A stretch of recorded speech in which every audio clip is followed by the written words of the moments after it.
Bonjour et bienvenue dans cette clé alchimique spéciale qui est la troisième de notre série Corps, âme, esprit et la dernière. Avant toute forme, avant toute chair, avant même toute volonté, il y a cette énergie, cet élan, cette vibration pure, cet axe invisible qui pousse à avancer, à se déployer, à se transcender. Cette force, c'est l'esprit. Et aujourd'hui, nous allons poser nos pas en conscience sur ce sentier subtil, mais puissant.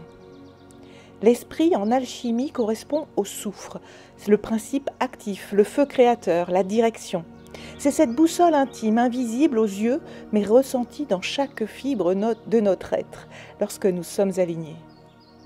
L'esprit est l'élan qui choisit, qui impulse et qui tranche. Il n'est ni le ressenti ni l'outil. Il est l'intention pure. La première tension. Pour comprendre l'esprit, il faut le distinguer.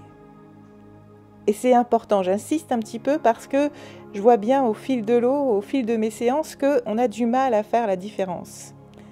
L'âme ressent, le corps agit. L'esprit, lui, dirige. Il est la voix silencieuse derrière nos plus grandes décisions. La flamme qui ne vacille pas quand tout tangue. Et pour que cette voix soit audible, il faut du silence, du discernement et un grand travail de purification. Quand le soufre est impur, il devient dogmatique.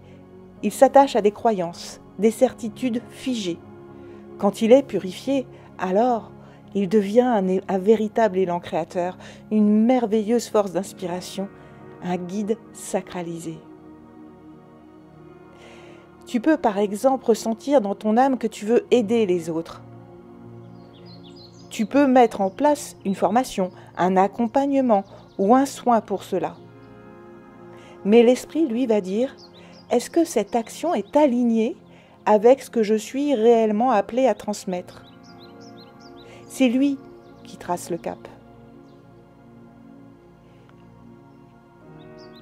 Souvent, l'esprit est voilé dans un premier temps par les croyances, les peurs, les projections, les blocages.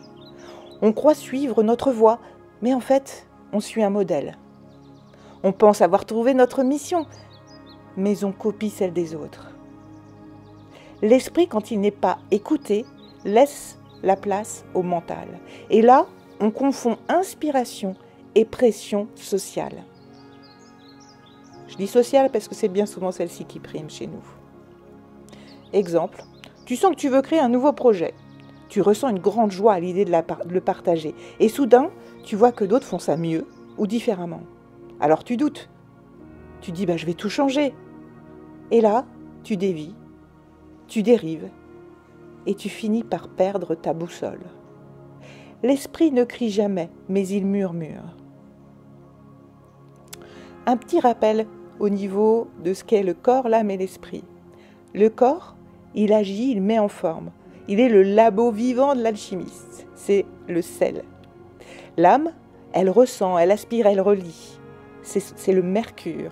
Et l'esprit, lui, il dirige, il aligne, il donne la direction, il est le soufre. Lorsque ces trois piliers sont alignés, tu peux pleinement incarner ta mission de vie. Et c'est ça le plus difficile. C'est-à-dire que d'abord, il faut connaître sa raison d'être. Et puis, petit à petit, tu te connectes à elle, tu vas libérer tes blocages émotionnels, transgénérationnels, karmiques. Tu vas après apprendre à t'aimer, à t'apporter de l'amour, puis à le transmettre autour de toi, à te relier à des énergies pures. Et plus tu évolues, et plus tu te développes, et plus tu te rapproches directement de l'esprit. Et plus sa communication, qui au départ n'était qu'un murmure, devient claire. Des exemples concrets dans ta vie. Par exemple, quand tu sens que tu dois dire non à un projet, pourtant intéressant parce que quelque chose en toi sait que ce n'est pas ton chemin. Ça, c'est l'esprit. Pourtant, à la base, ce projet-là, il devrait t'enthousiasmer, c'est plus ce que tu aimes d'habitude, et tu as envie de nouveauté, et il va te l'apporter, et je sais pas, au fond de toi, pourtant, tu dis, non. Et tu sais que c'est pas un blocage, parce que tu as joué dessus, tu as travaillé déjà dessus. Donc tu sais très bien que c'est complètement profond et que c'est l'esprit qui dit c'est pas la bonne route. Quand tu changes de direction sans comprendre pourquoi, mais que tu ressens un grand soulagement après, ça c'est l'esprit. Moi ça m'arrive régulièrement. Je suis en voiture, je vais quelque part et puis hop, d'un coup je change de direction et je me sens beaucoup mieux. On ne sait pas toujours pourquoi. Après, on s'aperçoit des fois qu'on est là aussi pour aider quelqu'un sur la route, hein, pour le protéger un peu de lui-même et des autres. Mais on se sent beaucoup mieux. Ou tout simplement, on décide de construire ou de créer un accompagnement ou quelque chose.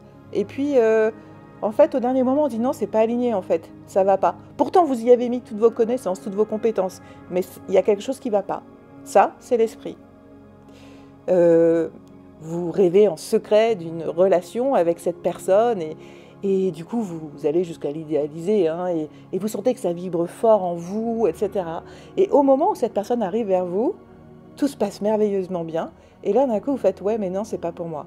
C'est atroce, hein. Ça je vous le dis direct, c'est atroce, je l'ai vécu, mais c'est ok. Il y a certainement quelque chose à comprendre, ça c'est sûr, si vous avez été appelé vers cette personne, c'est qu'il y avait quelque chose à apprendre, à expérimenter dans la matière. Mais c'était peut-être pas la bonne personne en fait. Il y a plein d'exemples concrets. Si vous avez des exemples comme ça que vous avez vécu dernièrement ou même il y a plus longtemps, n'hésitez pas à les mettre en commentaire. Je serais ravie de vous lire parce qu'on en a plein des exemples comme ça. Alors, pour en revenir à l'esprit, eh bien, aujourd'hui, l'esprit vient reprendre sa place. Non comme un chef autoritaire, mais comme un guide inspiré. Il te demande, es-tu prêt à tracer ta propre voie? Et une fois qu'on est prêt et qu'on a évolué spirituellement, eh bien, il peut même être un véritable guide, comme si on sentait une énergie à nos côtés, qui n'est pas là pour notre bien, mais qui est là pour la réussite de la mission, la réussite de vers où on doit aller en prenant notre chemin. Et là, il n'y a plus de possibilité de négocier avec le faux. Il n'y a plus de possibilité de négocier avec ce qui ne vibre pas fort. Parce qu'il est là pour s'en assurer. Cette voie, eh bien, elle passe par la connexion à toi, au plus subtil. C'est ton feu sacré, ta boussole vibratoire, celle qui ne ment jamais. C'est lui qui te permet de rayonner dans ton entièreté. Alors aujourd'hui, prends un moment, rentre en toi et écoute. Tu es peut-être déjà sur le chemin ou tu es en train de t'y remettre. Ça n'a pas d'importance. Ce qui compte, c'est de suivre la voie de ton esprit. Si tu veux aller plus loin, je te propose un accompagnement complet pour réunifier ton corps, ton âme et ton esprit et retrouver l'alignement profond avec ta raison d'être. Alors n'hésite pas à aller voir sur mon site ou à me contacter. Les liens sont dans la description. Et pour information, la première séance est sans engagement et elle est gratuite. Et si tu veux m'aider à faire vivre cette chaîne, et je t'en remercie, parce que cette transmission pour moi elle est essentielle, eh bien pense à t'abonner, à liker et à commenter cette clé alchimique spéciale. Si tu as même un élément que tu voudrais que je crée, pour laquelle j'explique dans une clé alchimique spéciale, eh bien n'hésite pas à le mettre en remarque, j'en tiendrai compte et j'en ferai une clé alchimique rien que pour toi. Alors n'oublie pas, tu n'es pas perdu, tu reviens juste à toi. Merci d'avoir écouté jusque-là. Je te souhaite une très belle journée en lien avec ton esprit et je te dis à très vite.